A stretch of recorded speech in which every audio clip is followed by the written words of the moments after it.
E sicuramente i danni sono ingenti, sia diretti alle coltivazioni e ai prodotti, sia indiretti perché non consentono agli agricoltori di effettuare gli interventi che dovrebbero essere fatti in campo in questo periodo. La stima è ancora in evoluzione, ma certo i danni delle esondazioni degli ultimi giorni al comparto agricolo sono ingenti, almeno una cinquantina di milioni di euro, secondo CIA Veneto.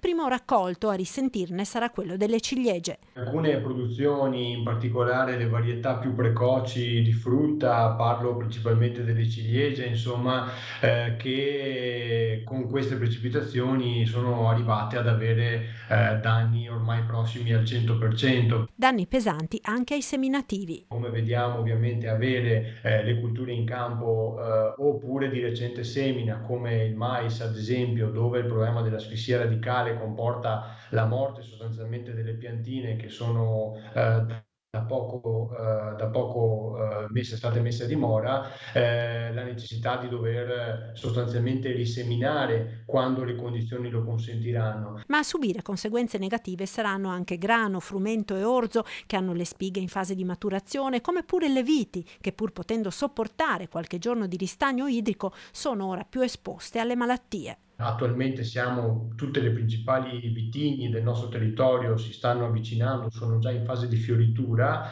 e quindi qui c'è il rischio che partano delle malattie importanti come la peronospora, come la botrite, che possono compromettere la produzione di un anno.